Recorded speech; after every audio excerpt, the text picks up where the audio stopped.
Good morning, this is Scott Holcomb. Can you hear me okay? Good morning, Scott. We can. I do have my camera on. Can you see me? Yes. I apologize for that.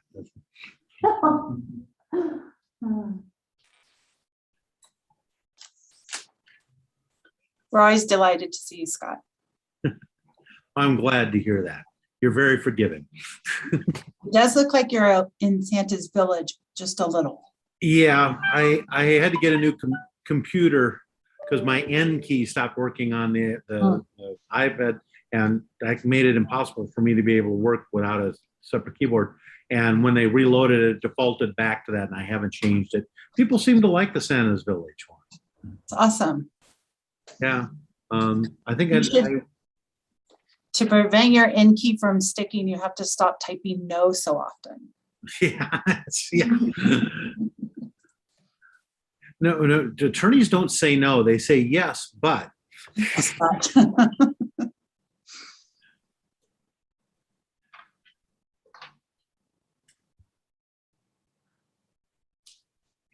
And just for video thing and what's going on, do you prefer I have my video on? I mean, that's a nice thing to do, but it does all the videos sometimes cause issues with people's internet. So what's your preference? I'll do whatever you guys want. So I really think it's up to you. I know we have asked board members and TAC members in these meetings to keep their video on as much as possible so that, you know, you have that same connection.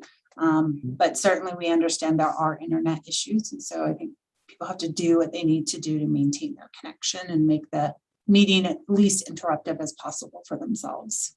Okay. All right. Well, I will leave it on, may drop out here and then. And I don't know if you saw it, but Jody said she will be able to attend the executive session. So I'll contact her just before we go in. Great. And for John and Rhonda, I just want to make sure you know the video is off in the training room, so we can't see either of you. Correct. Great. Oh, got Morning.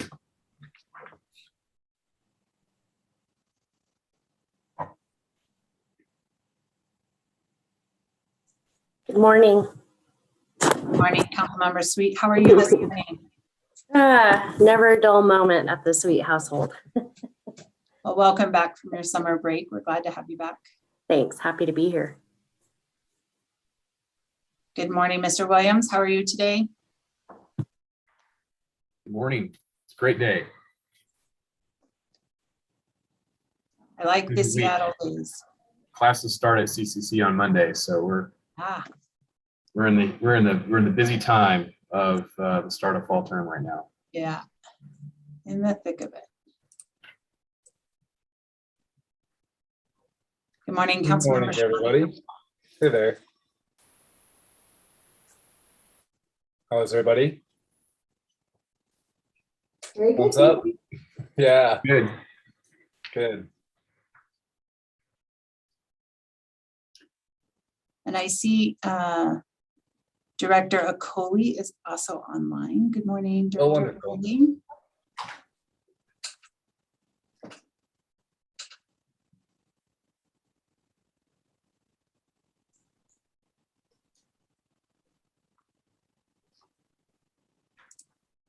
Chair Shimoni, we do have our expected board members with us whenever you want to start. Awesome. Let's go ahead and do it then. I'd like to call this meeting to order. Welcome, everyone. Today is Wednesday, August 18th. And we are about to get started with our Mountain Line board meeting. I'd like to give notice that the board may hold an executive session if we so choose to. And with that, can we have roll call? Yes, thank you, Chairman and members of the board. City of Flagstaff, Adam Shimoni. Present. Coconino County, Geronimo Vasquez, and alternate Judy Begay are excused. City of Flagstaff, Miranda Sweet. Present. NAU, Dana Coley. Present. And CCC, Tony Williams. Present. We have Scott Holcomb, our Mountain Line attorney on the line. Scott. Good morning. And we also have a few guests. We have Arena Contreras listening in for Supervisor Vasquez. Arena. Hi, everyone. Good to see you. Thanks for being here. And Supervisor Vasquez and Julie are both on a panel for today. So I'm their ears, and if you need anything from them, just let me know. Thank you. I apologize. I was having real trouble hearing her. Were other people having trouble as well? Her volume was pretty low. Yeah, It did get better at the end, though, at least on my end. yes. Well, welcome, Ariana. Thanks for joining us. And sorry, we do have some representatives of AECom that are on the line or will be joining us. I know Dana Wasley is on the line. Dana, are you there? Yep, present. And while I was doing roll call, we had a few people join. John. Darren from AECom. Darren Lozano from AECom Yes, good morning. Andrew is joining right now. and Andrew Idixon is joining right now from AECom as well. Andrew, are you with us? Hello, Andrew, are you with us? Anyway, we let him in, so I believe that is everyone we're expecting at this point. So I'll turn it back to you, Chairman. Thank you. Very good. Thank you, Rhonda. Well, first of all, hope everyone's had a nice summer so far. I know it's been crazy with all the rain and the fires and whatnot, but it's good to be back, and I'm looking forward to the year ahead and our work ahead. With that, that brings us down to agenda item 3, and that is our safety minute with Sam Short. Thank you, Mr. Chair, members of the board. The August Safety Minute is on flash flooding. Flash flood waters move at a very fast speed and can roll boulders, tear out trees, destroy buildings, and obliterate bridges. Walls of water can reach heights of 10 to 20 feet and generally are accompanied by a deadly cargo of debris. Here are some safety measures you can use to stay safe during flood events. Stay informed about flooding conditions in your area and sign up for local emergency alerts. When notified of a flash flood warning in your area, evacuate immediately if told to do so. If you cannot do that, shelter in place. Do not try to walk through a flooded area. If you're in a vehicle, do not try to cross flooded roadways. The depth of the water is deceiving, and a small amount of water can move your vehicle downstream. The safety rules you should practice during a flood listed here are meant to help you stay safe during this type of natural disaster. Your first priority should always be getting yourself and your loved ones to a safe location away from the flooded area. While it may be tempting to try to rescue cherished possessions before fleeing, this would be a mistake. You can always replace those items later, but a life can never be recovered after the floodwaters subside. Thank you and welcome to the August board meeting. Thank you, Sam. I appreciate that. That brings us down to item number 4 on our agenda, which is approval of our minutes from 6/16/2021. Board, hopefully you had a chance to look that over, and I am entertaining a motion in a second. I'll move to approve the board minutes from June 16th, 2021. And I will second that. Great, thank you so much. We have a motion to approve by board member Williams and a second by board member Sweet. Any further discussion? All those in favor, say aye. Aye. Aye. All those opposed? That motion carries. Thank you. Our consent agenda has 2 items on it. Do any of the board members would like to pull any of these items before we pass the consent agenda as one? Give you all 30 seconds here. If not, if there's a motion to approve our consent agenda,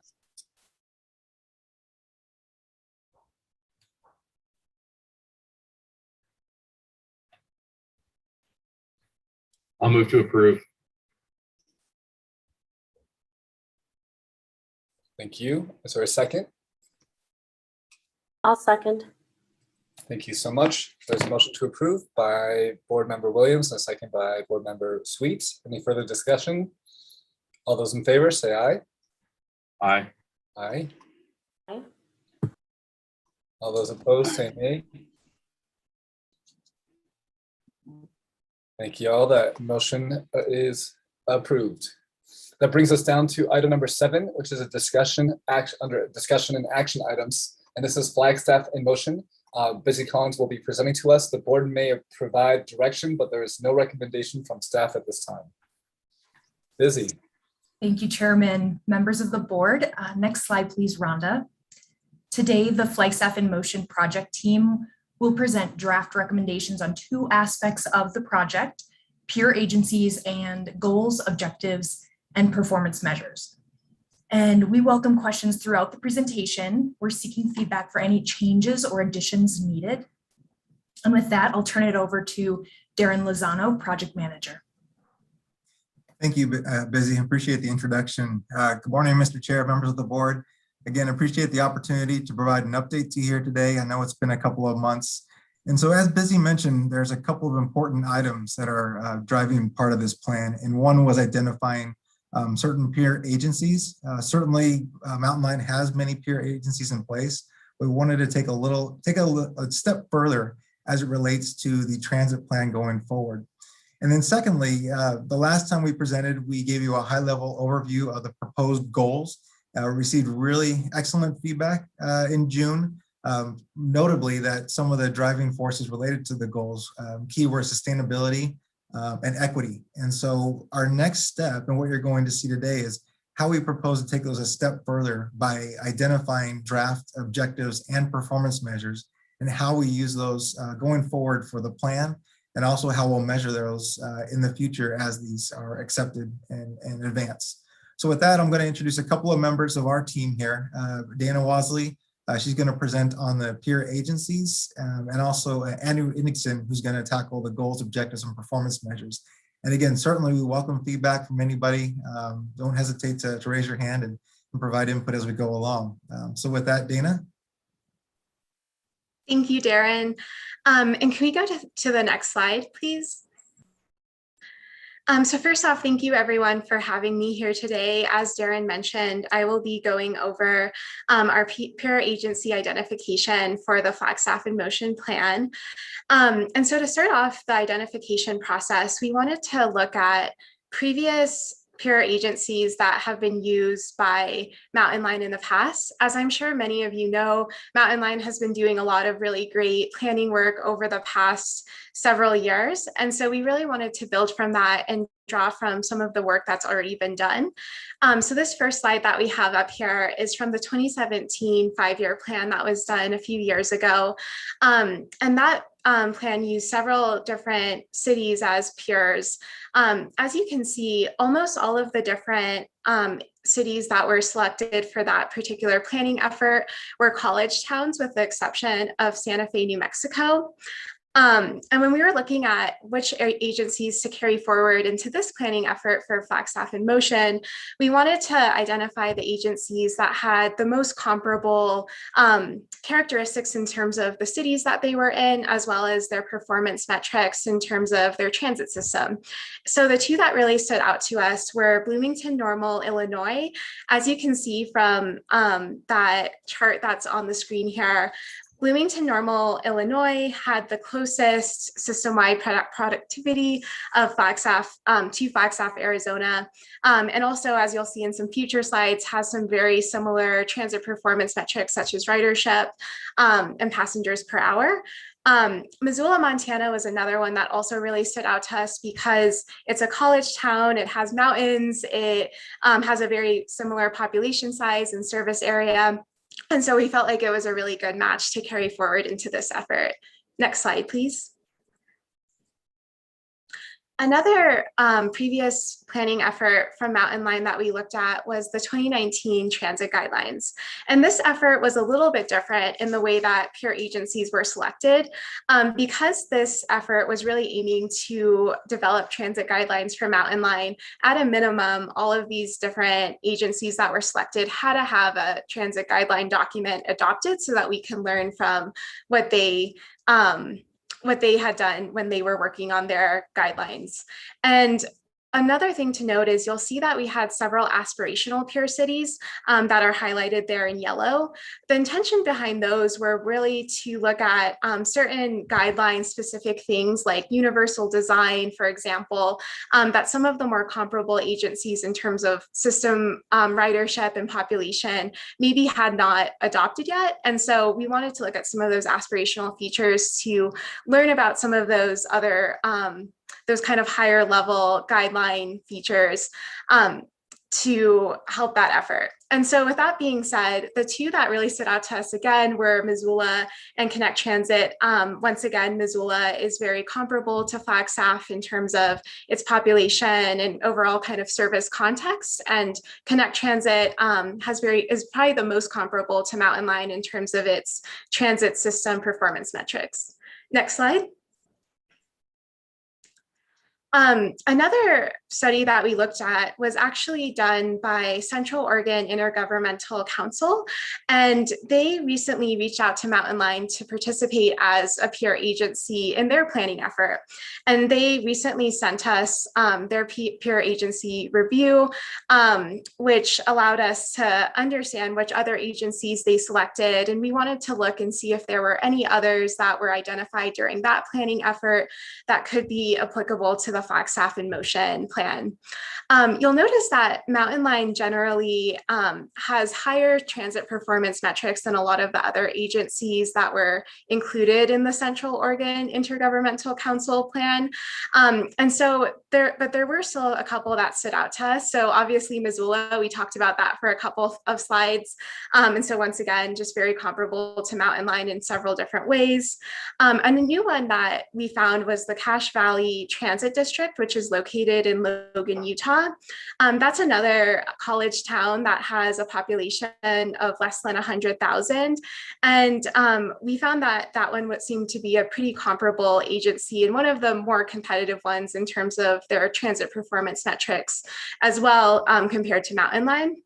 And then the other one, the Valley Regional Transit, located in Meridian, Idaho, was the other one that we really found from this list. And this one, well, some of its transit performance metrics were a little bit on the lower side. This is still a college town, and it did have the unique feature of being located in Idaho. And so something unique about Mountain Line is because they're in Arizona, they do not receive state funding for transit. And so Idaho is another one of those states that does not provide state funding for transit. And so we wanted to include that one from that funding perspective to see if there was anything that we could learn about how they're approaching getting more local funding and other funding sources. Next slide, please. On that same note, as I just mentioned, Arizona does not currently have state funding for transit. And so we also wanted to look at a few other agencies from that funding lens as well. And we identified several different states that fell into that category, which included Texas, Idaho, and Alabama. And so we found different transit agencies that were college towns that were also kind of in that same boat. And the two that really stood out to us was one, SunTrans over in Tucson, Arizona. While that transit system is larger than Mountain Line's in terms of its ridership and performance metrics, and also Tucson just being a larger city, we did want to include an Arizona example just because of the unique political climate of Arizona and really understand what another Arizona agency is doing to approach the funding challenge of not receiving state funding. The other one that we identified was City Bus over in Lubbock, Texas. This one is slightly larger than Mountain Line, but once again, does have those interesting characteristics of not receiving state funding. It also had a few other other characteristics that we were interested in, which I'll discuss on the next slide. If you could advance it, please. Thank you. So with all of that being said, these are the 6 agencies that we've identified as potential peer agencies for the Flagstaff in Motion plan. And so what I will highlight on this slide is there were several different characteristics and things that Mountain Line staff directed us to look at to understand the similarities and unique kind of shared learning opportunities that each of these agencies have. So some of those categories included receiving SIC funding, having directly operated service, having service that overlaps with the university, having a combination of microtransit, paratransit, and fixed route service. And so you'll see that a lot of these fall into multiple of those categories. For example, all of these agencies are college towns. All of them have directly operated service. And then there were kind of some very specific things that we wanted to learn about each agency. So for example, on the funding side, for SunTran, City Bus Lubbock, and the Valley Regional Transit, all of those are in states that do not receive state funding, as I discussed before, and therefore have some unique funding characteristics that I think we can learn a lot from, and just to see how they are currently approaching their local funding. Additionally, Missoula and Logan are interestingly fare-free, and so they also may have some unique funding sources that we can learn from as well. Some other unique categories that I wanted to point out are the agencies that have the combination of microtransit, paratransit, and fixed route service.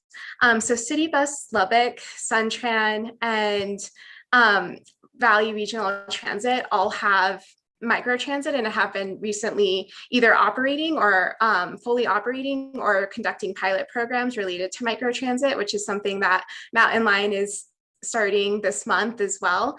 And so we see some opportunities to learn from those agencies as well from that department. And then there were also several that have various ITS elements that we can also learn from Mountain Line's perspective. So with that, I will go ahead and pause and see if there's any questions. Definitely happy to answer any questions, or would love to hear comments as well. Thank you so much, Dana and Darren. Appreciate y'all's work and updates so far. Quick question from myself. I'm guessing that the line about passengers per hour for the Cache Valley is, I'm guessing that's not correct. Am I correct in that? I think that number is representing the total ridership, right?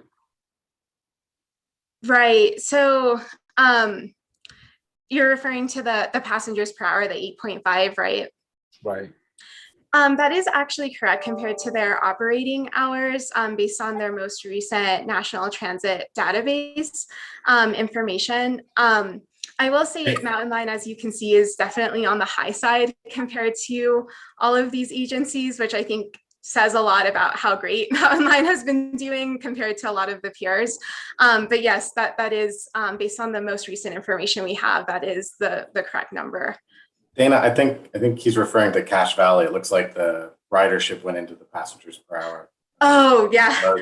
Yeah. Got it. Yes, that makes sense. Yes, no, that is not the correct number. Sorry about that. I can definitely get that number for you though, if you would like me to send it. Yeah, it's all good. Yeah, it just totally threw me off when I first saw it, but yeah, I just wanted to bring that to your attention. Directors, comments, questions at this point? Dana, I just want to compliment you on your review today. I think it was well done, and a lot of work has gone into collecting this data and identifying other systems to compare us with. And I just want to compliment you on your work. Thank you. Thank you so much. I really appreciate that. Thank you, Director. Dr. Okolai or Sweet, any comments or questions? No questions. Just concurring, thorough work. Director Sweet? And I was just going to say, thank you for all of your hard work. And I love seeing our passenger number high comparatively. So that's good to see. Yeah, it's interesting seeing the square mileage comparison and the ridership locally. And I'm personally really intrigued by what Missoula is doing with the $0 fare category. And yeah, I'm really intrigued to see what you all learn and come back to us with in your findings. I too don't have any questions at this point. I think that this information is very helpful. And my only comment is, do we know if any of these towns are similar in climate to us in terms of elevation and temperature? Yeah, that's a great question. I don't know specifically. I would say that Logan, Utah, and Missoula, Montana might be the most similar because those are both mountain towns from what I understand. So I think that we will definitely get some of that from those two, but I'm not sure what their exact elevations are. I just wonder with our winters and whatnot, with our electric flight vehicle effort, I wonder how that can help as well. Director Colai. Yeah, just curious about how the passenger per hour is calculated. Is it the total in the day by 24 hours, or is it by the hours of operation? Yeah, so it is by the entire year's worth of ridership. So the total unlinked passenger trips that are reported to FTA, and then it's the total revenue hours for the whole year. And it's basically ridership divided by total revenue hours. Okay, so revenue hours will be the hours of operation? Yes. Okay, thank you. Thank you, Director. My only other comment, I think at this point at least, is I'd be curious in each of these towns what the average vehicle mile traveled is. I just know that, here in Flagstaff, it's a small town. It's easy to walk, drive, or bike. It's not like you're in your car too much. I wonder how that plays into an individual's decision in these other communities to take the bus versus own a car, or utilize a car. Does that play into the equations or the matrix at all in your minds, being the experts? I think it's definitely an interesting point. That isn't something that we have looked at up until this point, but it is definitely something that we could add into our analysis as we move forward with these peer agencies. Personally, I'd be interested. And then the other thing I'd be interested in too is, what percentage of each of these communities are carless? How many are reliant on public transportation? Is it similar to Flagstaff? Because we have that population that relies on public transportation, but then we also have that population that drives that we're trying to target as well, that we're trying to have a big cultural shift in this. And yeah, anyways, interesting. All right, those are my comments. Thank you so much. And I think with that, I can hand it over to Andrew to talk through the goals, objectives, and performance measures. Great. Thanks, Dana. Good morning, everybody. I'm Andrew Iddixon, a planner at AECOM. Next slide. I was going to just mention real quick one of the questions that you had previously about the size of the cities and how people choose transit. I know that Flagstaff's more compact, so some cities that are maybe have more sprawl or more dispersity of population, there is this sort of transportation cost that's going to be higher than something that's it's more compact like Flagstaff. So I think there is something to that comment. So today I'm going to talk about the goals, objectives, and performance measures. As Darren mentioned at the beginning, this was presented in June, and we wanted to give an update on the goals and talk a little bit about how we're going to measure these and moving forward. And one really important point is we talk about the performance measures. Some of the performance measures are measuring service in the future. So anytime you add new service and it's implemented, how do you track it and measure it as it matures over time, and how you measure success. And some of these performance measures are specifically for selecting improvements for the Flagstaff in Motion plan. So I'll talk a little bit about those as we go. But the goals are going to reflect the operating environment and most importantly, the community's values. We'll have these objectives that clearly define the goals, and then the performance measures will track and monitor the performance over time and also help us with selecting some of the improvements. There'll be one more piece to this, and that is service standards. And that will be the sort of quantifiable as much as we can on some of these quantifying how we do that. So next slide, please. So the first goal is rider experience. And so that's improving efficiency and reliability of transit services in Northern Arizona. The objectives we have for this goal are designing transit service to be competitive with a car as much as you can, but having that in mind. Increasing the distance people can travel within 30 minutes. Those two are sort of tied together. And providing transit options which respond to community needs. And then lastly, improving transit amenities as you develop. And again, this are based on improvements. So it's not just flipping a switch and saying, okay, everyone gets a shelter, but based on guidelines that you already have in place and measurement.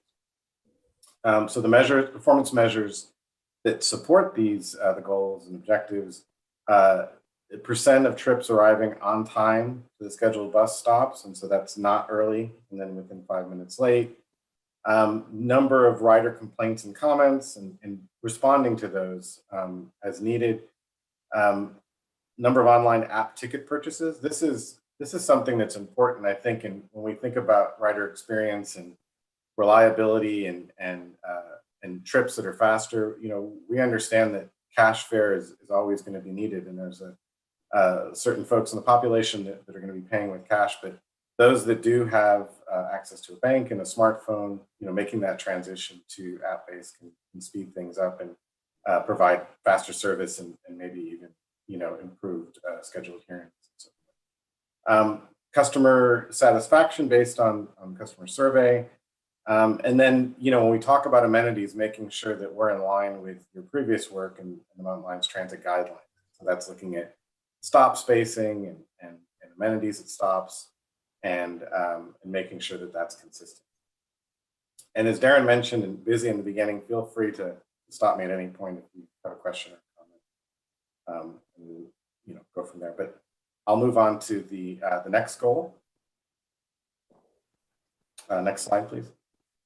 And this is accessibility and mobility, and a little bit different than the last time we presented. I think these two were actually separate, and we decided they were so similar, and they were complementing one another that we combined it into one goal.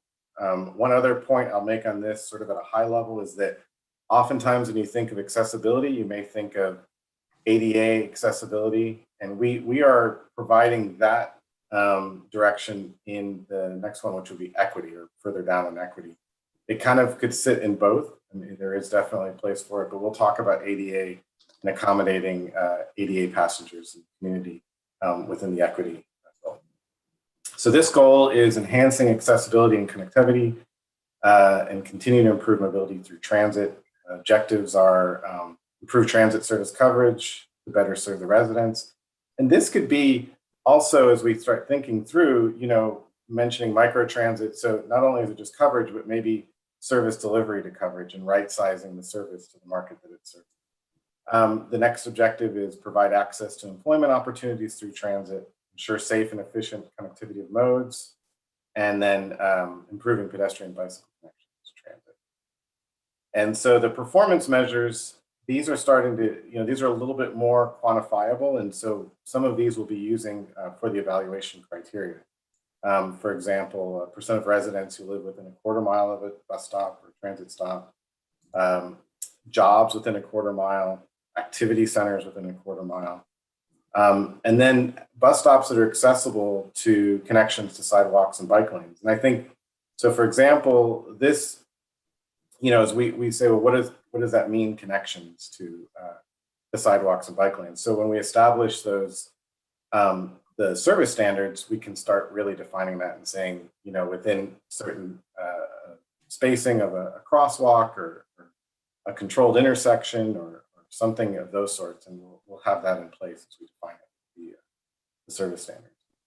And then the last one is similar to that too, presence of safe pedestrian crossing within a quarter mile. So again, thinking about how we define what that safe pedestrian crossing, and even maybe looking at previous plans in the Flagstaff area for mobility plans and pedestrian plans, and using some of that criteria.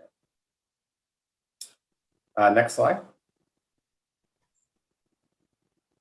Goal 3 is equity, and this is one of the key goals. All of them are important, but equity and sustainability are definitely ones that we want to focus on with this plan. So providing transit service for people of all ages, abilities, and backgrounds. And the objectives here are provide transit service that accommodates ADA riders. One thing that we'll be realistic with is that we can't have fully ADA compatible bus stops throughout the whole area, but we can work towards that and make efforts, especially with these improvements and accommodating the best of it. Improving access to transit for transit-dependent populations, concerted efforts to engage underrepresented communities in the decision-making process, and then continue to engage the CAC, or the Citizens Advisory Committee, in decision-making process. And then the performance measures, number of paratransit free bus pass riders on fixed route. And I think what's interesting about this is that this is really focused on paratransit riders that are ambulatory and comfortable using fixed route, and having that free pass where maybe using paratransit is not free offers an opportunity for a new sort of independence and less cost on their end, and ultimately too less cost for the agency providing that service.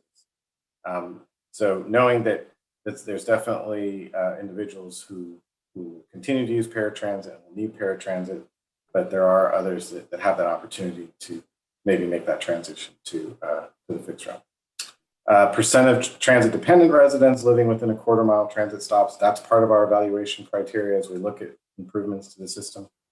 And then a number of essential services and grocery stores within a quarter-mile transit stop. Hey, Andrew, quick comments. Sure. I'm not sure if it belongs on this slide or in a future slide, but would communication strategies fall under equity in terms of multilingual, potentially really just making our communication available and accessible to all? I think so, and I think that falls in line with the objective of engaging underrepresented communities in the decision process. Great, thank you. Thank you. Next slide. Goal 4, again, a key goal is sustainability. Continue to provide attractive and convenient transit services to promote healthier and more sustainable community. One thing I think that we really thought through this goal and we started thinking about performance measures, and to keep in mind on this one is that there's so many external factors when it comes to sustainability. And Mountain Line is a key player that's at the table, but there are other agencies and organizations that also play a part in this. So we wanted to be sure that we found performance measures that were sort of as much as you can in the control of the agency that we could measure them, and the agency would not be affected by other people's policies and decision making. So objectives, encourage drivers to shift to transit to reduce greenhouse gas emissions and support the community's sustainability goals. And so we look to existing plans and reports and documents, including the carbon neutrality plan, and tried to incorporate that into our performance measures. So the first measure that we see there is the mode share of residents who use transit. Again, this one is definitely a good measure and something to track and monitor over time, but it's also one of those that you're a growing community and people are moving from all over the country to Flagstaff and may have different habits and stuff. You don't have, you can do the best you can with improving your service, but having that mode split go from 10% to 11%, part of that is not fully a Mountain Line control. Implement electrification of transit vehicle fleet. This is consistent with the carbon neutrality plan, and we see this as a phased approach and moving in that direction. Progress, not able, very few agencies are going full electric, but making that progress and with a few vehicles at a time and having that in place is really important. And then lastly, collaborate with the City of Flagstaff to meet the decreased dependence on cars goal in the carbon neutrality. Andrew, I don't know if this would be here, if I can jump in really quick and just say, I wonder if it would be here or somewhere else where we could talk about, prioritizing bus movement in our design standards or our infrastructure plans, roads and whatnot, so that, it just entices people to make this leap. Yes, This big shift that we talk about with our sustainability goals. It's, we want to also play to their emotions and passions around sustainability, but I also think the incentive of, hey, I can get there quicker and cheaper by using the bus. I just wonder where that might fit. I think it fits both here and maybe in rider experience, because I think it, and that's a really good point, because you can have as much frequency as you want, and frequency is really important, but if you can't move fast, then it's hard. Sometimes you have really frequent service, but the buses may stack up because it's just not able to move fast in congested areas. So I think you're right. I think it fits in either of those two, and really an important advantage for transit. Like, I know at the Lone Tree overpass that we're creating at the city, the bridge that we're building, they're talking about the intersection and potentially having a light for pedestrians and cyclists first before the vehicles. So I wonder, how can we prioritize not only pedestrians and cyclists, but buses? How do we really put cars last on that totem pole list? Anyways, thank you. Yeah, no, thank you. We'll look to incorporate that. Yeah, that's almost like a queue jump where others get that priority first to move. Great. Next slide. And I think we have this and one more goal. So goal number 5 is investment, really economic development and land use. So integrating transit services with land use planning policies, support economic development, community growth. Objectives here are improve transit services for areas with high ridership density, and collaborate with City of Flagstaff and developers on high density developments. And this, again, is a little tricky because, there's developers, there's landowners and so forth. So, as much as we can, providing transit service and a better level of service, or a level of service that matches that sort of mixed use or density that would be developed over time. So here we're looking at passengers per hour, but I think what we're really wanting to show is that amount of service that's put out there for these sort of new mixed use developments, or maybe even new transit generators, and that happen over time. And so whether that's a span of service or frequency of service, but if you have these higher uses, then transit needs to match that as well. And so, if there's a redevelopment opportunity in the central part of the city, if the hospital moves to another location, how that gets redeveloped in that location, and then how the transit service matches that type of intensity of development. And the second performance measure is tied in similarly with the service planning software Remix that Mountain Line has access to. There is the tool called Jane, where you put the person down on the map, and you can sort of see, based on where Jane is dropped on the map, how quickly and what sort of travel times from that point to other points throughout your service area. So if we're thinking of these new developments and we sort of look at it that way, how long does it take, or what part of the service area can you get to within 10 minutes, 30 minutes, and 60 minutes from that transit supported location? And it's a really good thing about that feature is that I think it's very visual and graphical, and it really speaks to people, something you can show sort of public facing as well. Understand. All right, next slide. And then the last goal is living affordability. Something that we found out through this project is how important that is. When the professor from the university did his survey, that was top of the list, affordability. And it's housing affordability, but transportation plays a part in that too. So this is a really important one, and another one that trying to find that right metric too is going to be important. But objectives: mitigate the rising cost of living by providing safe, affordable alternatives to car ownership, and then develop low-income fare program strategies. And so our first performance measure is really about that low-income part of it. And so developing some kind of fare that has that sort of reduced fare portion to it for low-income residents, or fare capping, or both. And it's my understanding that the agency is moving in that direction. So, implementing that and then tracking that over time. And then we also are thinking of, and this really kind of, falls in more about, housing affordability in the bigger picture. It's more than just low income, but other residents and new residents to Flagstaff, finding that overall affordability a challenge. So having, a reasonable cost transportation option would be key. So we've been looking at sort of cost of living index, and then thinking about the percent that you're spending on transportation.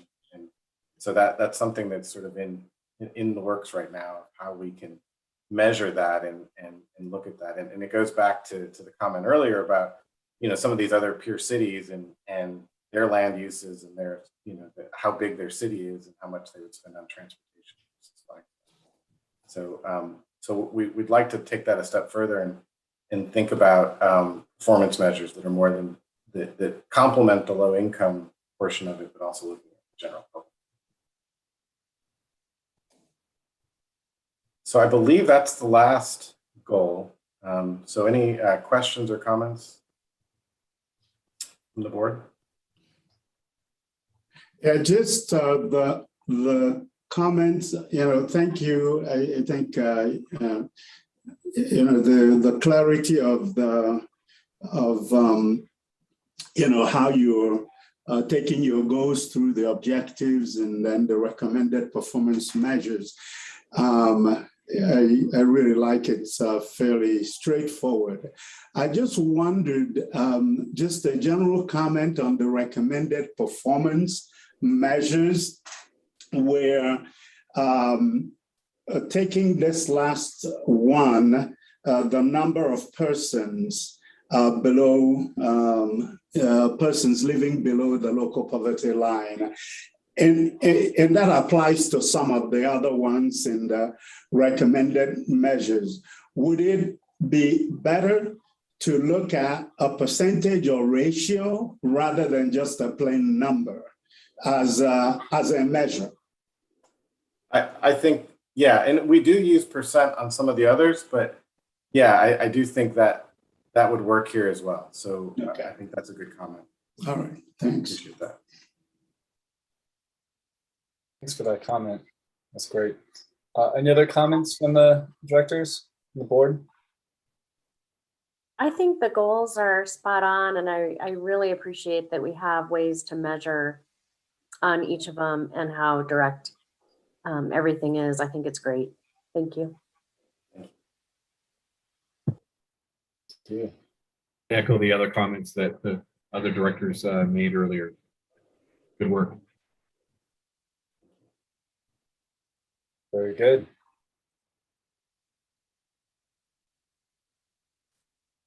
Andrew, does that wrap up your presentation? That wraps up the presentation, yes. Thank you very much. Thank you. That's great. Okay. Busy. Are you looking for anything from us? I know that the board may provide direction, but there's no recommendation from staff at this time. What is there any other direction that we want to? Busy, you want to attempt to phrase a question here to the board? No, I appreciate the board's direction and feedback provided today. That really gives us, clear definition to move forward with the goals, objectives, and performance measures. So thanks to everyone. I think we're on a great track. Again, thanks to our partners here and all the hard work that's been put into this. I think this is going to be a real positive thing for the community and for our organization. Thank you all. Thank you. All right. I believe that brings us down to item number 8 of our agenda, which is the 2020 Triennial Review Reports. Heather, go ahead. Thank you. Good morning, Mr. Chairman, members of the board. My report will be very brief, and I actually don't have any PowerPoint presentation slides because we get to tell you that there are no corrective actions as a result of the 2020 triennial review. So typically I would be here with a list of items that we need to address and timelines in which to address them. But this year we were fortunate and have really great staff that has worked very hard on these compliance issues. And as a result, we have a review with 0 findings or deficiencies, and there are no corrective actions required. So I'm very pleased to give this report, and as stated in my staff report, really am very grateful for the many staff members here that make that work look very easy and that resulted in that report. So we'll be celebrating this Friday. Just kidding. Well done, team. That's so great. I was so glad to read this, and it just made me so happy. I'm sure that feels really good for everyone that's involved. And yeah, you all deserve it. You all have been doing a really good job, and this report is evidence of that. Should we move on to the next agenda item? If I could, I will just let you know that at the time we prepared the packets, we did not have the report. We do now have received and reviewed the draft report. We are still waiting for the finalized report, and we will share that out with board and TAC upon its receipt so that you can see specifically the sections and the questions that were asked for each of those sections. Directors, any comments or questions before we move on to the next agenda item? All right, not seeing any. Okay, thank you, Heather. Okay, moving down to item number 9, which is review of our fiscal year 2022 meeting dates. Rhonda, do you want to lead this? Thank you, Chairman and members of the board. Staff did identify a conflict with the November board meeting, and hopefully you had a chance to look at, the future dates, but that one was identified for sure, conflicting with the ASTA ADOT statewide annual conference that they are hoping to hold in person, planning to hold in person November 15th through the 19th. And many of our staff members do take part and contribute their expertise to this conference. Therefore, we are asking the board to consider changing the date to Monday, November 22nd, at the same time from 10 a.m. to noon. So if we could identify if board members are able to make that, and then I guess vote on an official change to our meeting calendar, should we be able to proceed with that change. Thank you, Chairman. Thank you, Rhonda. Does anyone have any conflicts with that Monday from 10 to noon? I will be on vacation that week. So I'll have to check with my alternate to fill in on that date, but it's probably going to be okay. Where do you think you're going? I'll be spending Thanksgiving week in Tennessee that week. Wonderful. I'll have to check. Are you able to check while we're on the call now, do you think? I think it's just, let's see.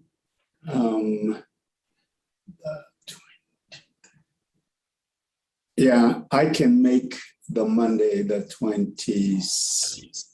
I think it's 10 to, yes, I can make it. I think I can change what I have on that at that time, 10 to 12. Yeah. Awesome. Thank you, Vice Chair Colai and Director Sweet. As of right now, it looks like I can make that, so I'll put it on my calendar. If that's what we Same. decide. Very good. And same for me, so that works. I think we'll have a quorum, which is great. Anything else on this topic, Rhonda, or are we good to move on? No, I think if everyone agrees that they can make it, I can just make that change. Thank Very you. good. Thank you. Okay, that brings us down to our progress reports, which there were plenty of. Folks, we're not going to go through each one here, but maybe we'll have Heather talk to it a little bit, and then we can ask questions and add comments if we have any. Heather, do you want to talk about this agenda item?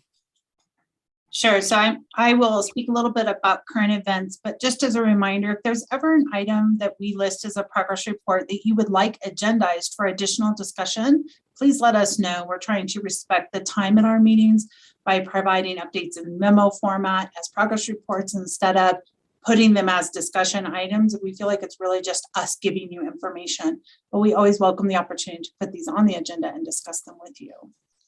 So under current events, there's a lot in that report, but I want to touch on a couple of things. I wanted to let you know that we learned this morning that the Transportation Security Administration, I hope I have those names correctly, the TSA has extended the mask mandate through January 18th of 2022. So that does affect the requirement for masks to be worn on our buses, at our bus stops, and in our facilities for the duration of that mandate. We are happy to report we continue to have very little conflict over masking. We have them on the vehicles. We continue to hand them out. So I think as long as we have masks to distribute, we will continue to see very little conflict over that masking. We know that we'll need to purchase more masks. I did ask about our inventory and we're okay, but we're not okay to get through January. So we'll be looking at purchasing more of the disposable masks to help get us through that. We are distributing roughly 500 masks a week across our system. Of course, we don't know with the uptick in ridership for the schools and NAU, how that might alter that average mask that we're distributing. And then I want to recognize we received a donation of face mask from one of our staff members and her family. And that donation did go right into the mask that we are distributing across our community. And if you'll go to any questions on the face mask mandate before I move on, I'm sorry. Great. So on the next slide. One of the items in the current events was under operations, this new bus shelter idea that we have implemented. This is an image just to show you what that narrative was meant to describe. So essentially a customer walks into the shelter and that red light is automatically turned on. It assists our driver in seeing that somebody is at that stop waiting for them. We do have several locations where it's difficult to see if someone's inside the stop. So we're very excited about this solution. We currently have 2 of them along Route 3.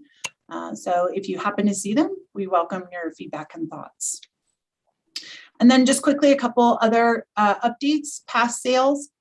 Since the development of the current event reports, our pass sales have gone up to 193 student passes. So that's a total of 168 K-12 passes and 25 college passes.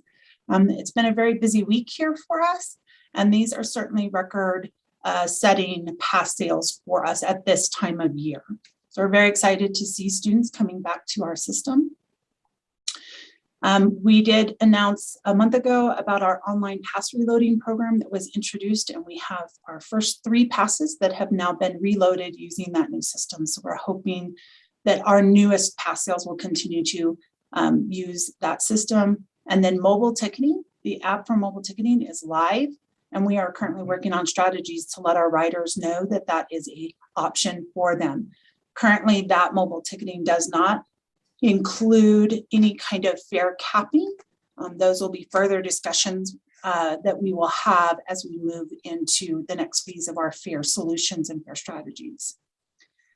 And then lastly, I have a couple recognitions. Robert Martinez, who is not at our meeting today, but generally acts as our IT representative during our Transit Advisory Committee meetings, is retiring after 16 years with our organization. Robert actually started out as a transit operator and moved into our IT team to assist us with the launch of our very first website when we became NAPTA in 2006. He will certainly be missed, and I just wanted to recognize him, even though I know he's not here today.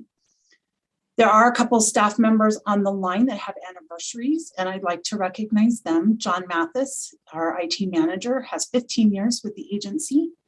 Lori Batiste, our management services director, is celebrating 6 years.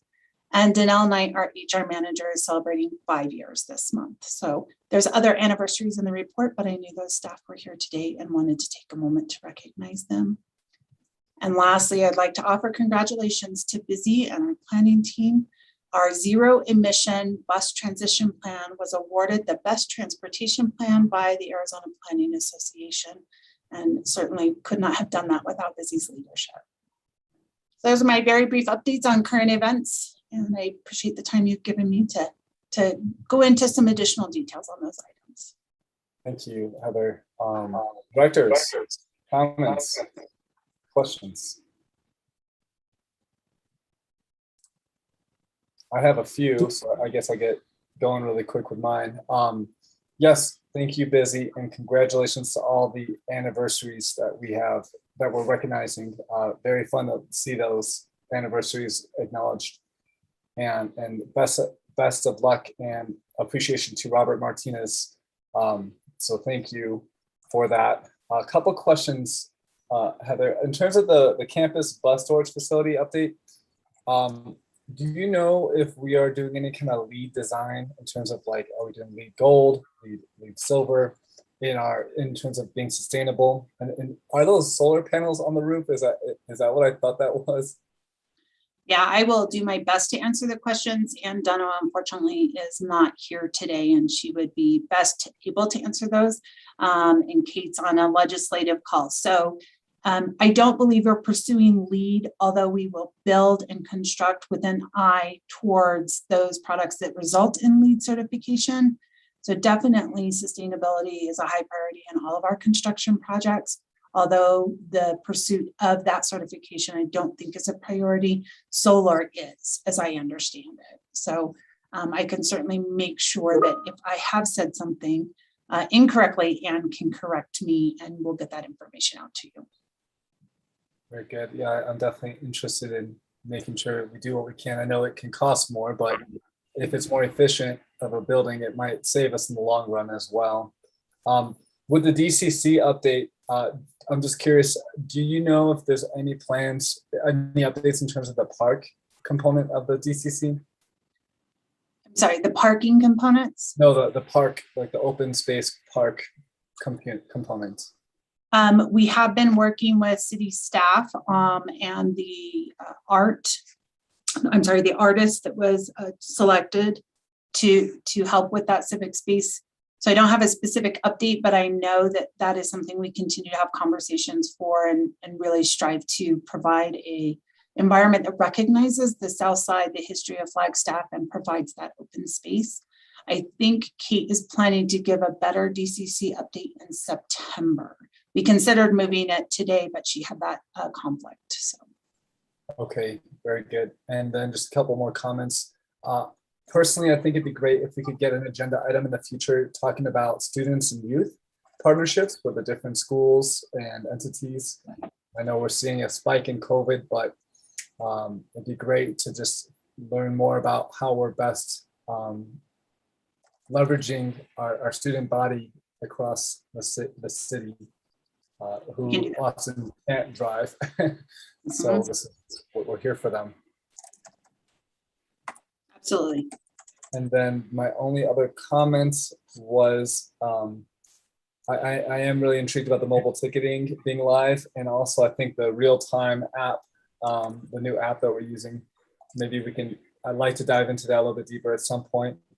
And then in regards to masks, the mayor has a connection with N95 masks, and I'm not too sure how many he has access to left, but I'm pretty sure he got a very large quantity. And if we are in need of masks, I have a feeling he'd be willing to donate a good number of them to us.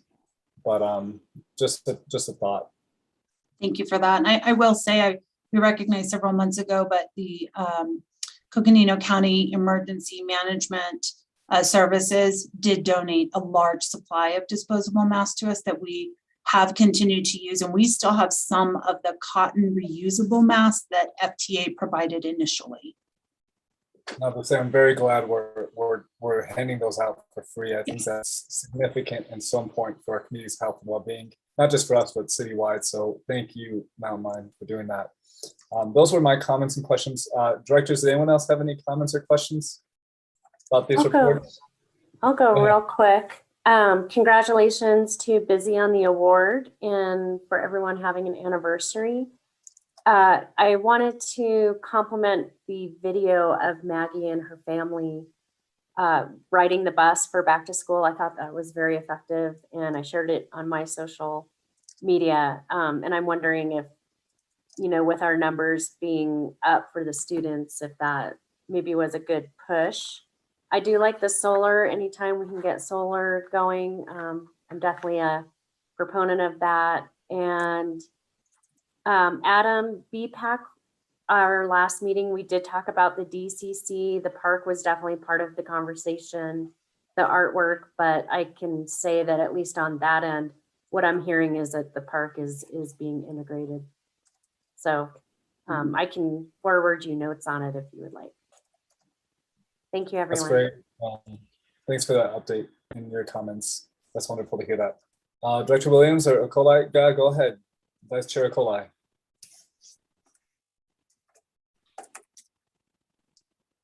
I think you're muted. Yeah.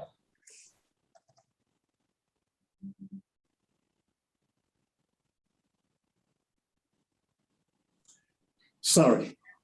Yeah, just, commend the team for the occupancy light and, the bus stop. I think I like that, and, I like to see that on NAU campus as well. So I'm happy to share. Yeah, that's great. And then I just wanted the bus pass for the K-12. And, I know about the college. What do they pay, for that? How is that funded? So the K through 12 bus passes are purchased by the individual user. So their parents, their family, maybe in some cases, different social groups assist with those. And just like the college, we sell semester passes and then we sell an annual pass. If you promise not to quote me, I will tell you the semester pass is around $49 and the annual pass is around $99, but I could have that pricing incorrect. Oh, Jackie's sending me messages. I have the semester pass correct. It's $49. The annual pass is $119. Thank you, Jackie. Okay. No, thank you, and congratulations to Busy and the team as well. With regard to the bus storage too, I think the idea that the conversation is that everything that is being built within the perimeter of the NAU campus will contribute to our climate action, our striving for carbon neutrality. So that's, pretty much. And thank you. Thank you. That's great. Thank you, Vice Chair. Director Williams, anything from yourself, or are you good? Good. Just want to extend my congratulations to Busy and the team and those celebrating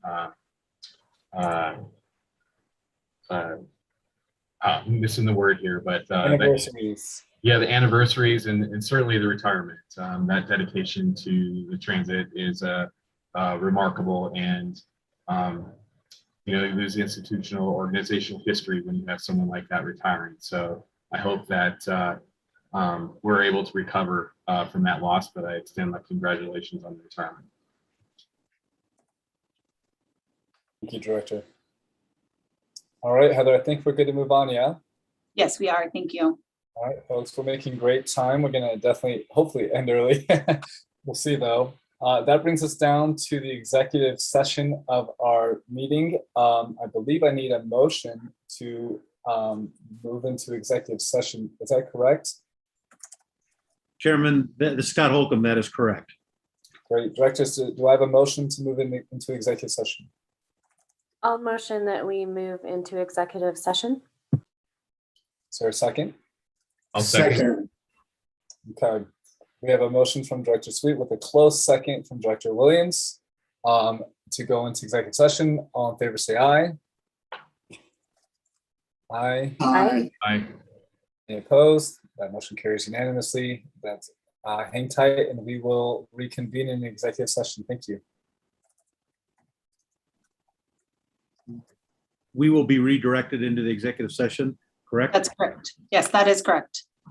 You'll see a pop-up in a few minutes to join another room that is only those that are attending executive session. Yeah, and I will note, Jody Corbett is online, so she should be invited as well. Yes. Scott, and for those of us who are leaving our meeting at this point, thank you for joining. Thank you for tuning in, and we appreciate your partnership and engagement with us. Nice.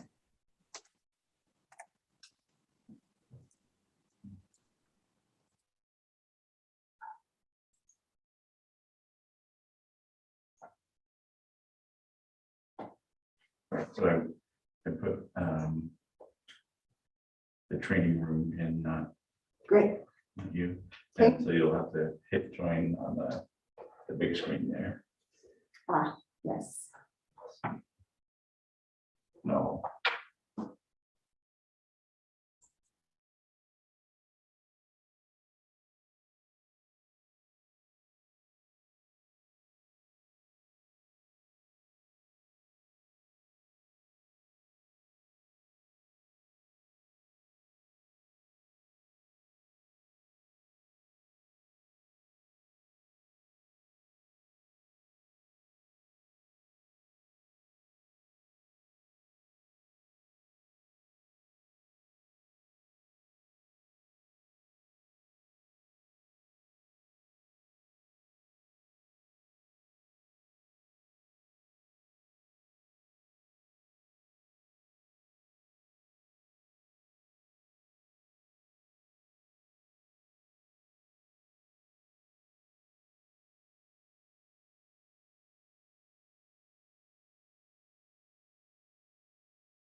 Looks like we're still waiting for Rhonda to rejoin, so just one moment.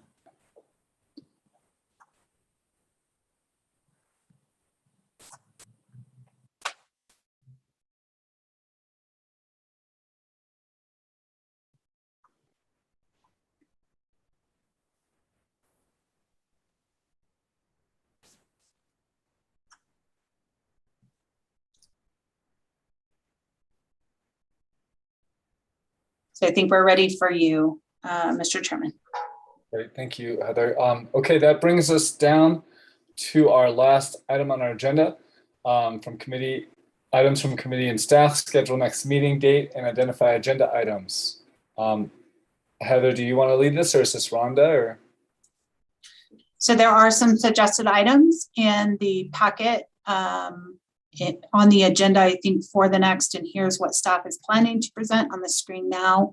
But again, if there are items, and I took notes from some of the discussion today, that you would like us to have immediately on the September agenda, please let us know. Otherwise, we will work to incorporate the suggestions that were already made about the DCC park area, the youth and student partnerships with schools in the community, and more information on our sustainability in our construction projects.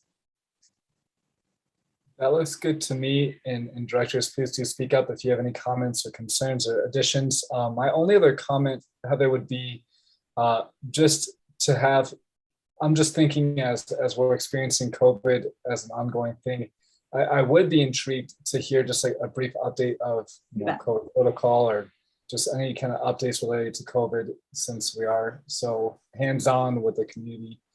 Directors, I'm not sure if that's of interest to you all. I see a couple head nods, but I think that would be relevant. Great. We will add that to September. Right. Any other comments, directors, before we adjourn for the day? All right. Thank you all for a great meeting. Welcome back. We covered a lot of ground today, and we will be done a little bit early. So thank you for your time and your service to Mountain Line, and have a great month and a great day and a great week. Thank you all, and we are adjourned.